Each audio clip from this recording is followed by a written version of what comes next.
All right, let's talk about Justin Herbert. I think he's a fascinating player, and I wanted to make a video kind of talking about why I think in many ways he is a bit underrated. Like, if you look at his Pro Football Focus grades, you see 3 very good seasons. Actually, interestingly enough, last year was his lowest graded season, but still a very impressive 77.9 grade. Not quite as impressive as the 90 grade from a year ago, but, still solid. And then he had the 79.9 grade his rookie year, that absurdly good rookie season for him.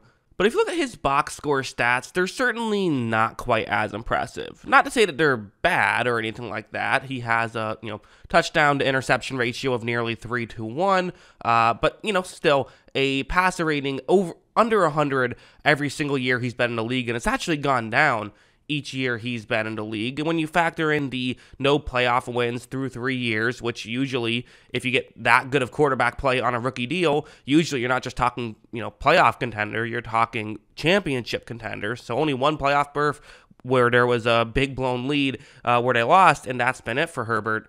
I think it's I understand why people have started to ask the question of, well, why has this happened? But I want to talk about one game in particular that I think can do a good job at kind of explaining in many ways why this has happened. It's going to be this game. The box score you see on your screen, this was a 22-17 Chargers victory. If you look at Herbert's stats all the way at the bottom, he had, he went 30 for 43, 245 yards, 1 touchdown, 1 interception. Those are not great stats, right? Passer rating in the 80s. This is not a disastrous game, but kind of a very mediocre at best box score statistical game. But if you watch the tape, you really see that what he did was actually a lot better. Like, a play like this is a great example of what he can do and what he can bring to the table, I think. So, the way this play is going to work is it's a disguise that Atlanta is running, but it's going to eventually be a cover 2 zone. For the Chargers, there's actually a way this could work out. You have a lot of players running sort of these crossing routes over the middle. However, right when this play begins, Herbert's going to take the snap, he's going to look down the field, and the 2 deeper routes down the field don't appear to be open. The check down he could throw a check down, it's 3rd down, and you have to get all the way to the 27-yard line. So on 1st down, maybe you do throw the check down, but in this situation, it's probably not something you can do. So watch Herbert navigate the pocket, steps up, and eventually someone does get open, he throws the ball down the field, picks up an explosive play, and picks up the 1st down.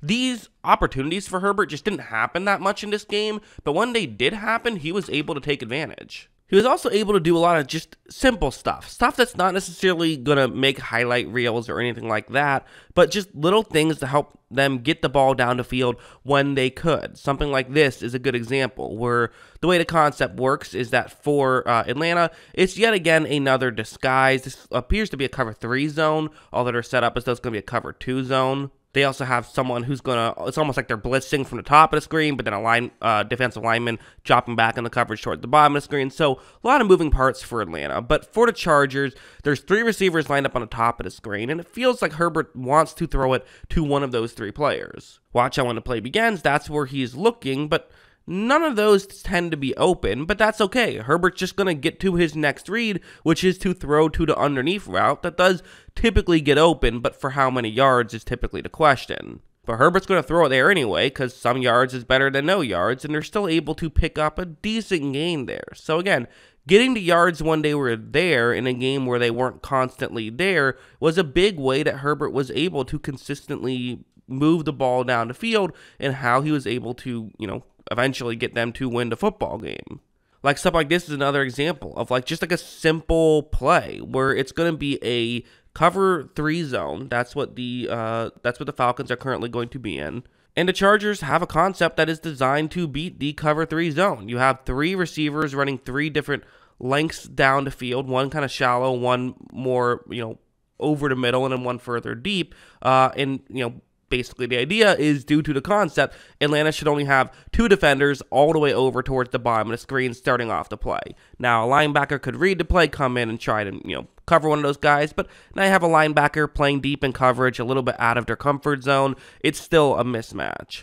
However, when this play begins for the Chargers, you're going to notice that right here, there's, the 2 furthest routes don't really look to be open. Ideally, you want to throw it as far down the field as you can, but, that's not what this play calls for. Throwing the underneath route is going to be the one that Herbert should throw towards. And without hesitation, that's what Herbert does, and they're able to, again, pick up some yards on that play. It didn't go for a first down, but they moved the ball down the field, and again, were able to score just enough in this game to eventually get the victory. Going over here, as for the interception that Herbert would eventually throw, the interception was not his fault whatsoever. I'm just going to show it. Watch. He takes a snap. He's going to, just throw a check down and ends up getting batted up and eventually intercepted. So, okay, that obviously hurts the box score stats pretty significantly. Interceptions tend to weigh passer rating pretty significantly, and that tends to be the main box score stat. At least I feel like I look at, if I can only look at one. And I feel like that's how most people view it. So it's going to hurt that. But again, it's why you have to watch the tape and understand the context of these numbers. And one more play, something like this. So again, disguise for Atlanta, mixing things up, but you're going to have a player who's just going to try and get into a gap in coverage. That's where Herbert is eventually going to look. Right when this play begins, here's the other aspect of Herbert that I've sort of purposely not talked about much in this video, but we have to talk about it a little bit, is just his arm talent. In this situation, if he makes this throw, I don't know, the longer it takes for the ball to get there, the more time for a defender to come in and make a play and disrupt it. However, this is a perfect throw from Herbert. Gets there incredibly quickly, but also perfect accuracy to make it an easy catch, and they were able to pick up a decent chunk play on that one. And to me, this is really what makes Herbert so valuable. I think we all know the athleticism of Herbert. We all know he can make these incredible highlight reel level plays. He has the insane arm talent, all of that stuff. But kind of what I think still makes him a great quarterback is his ability to do the little things. And when he's in bad situations, which, given how injured the Chargers were last year, he was in bad situations more often than you would have liked to see him. But even in those bad situations, he was still able to succeed, I would say.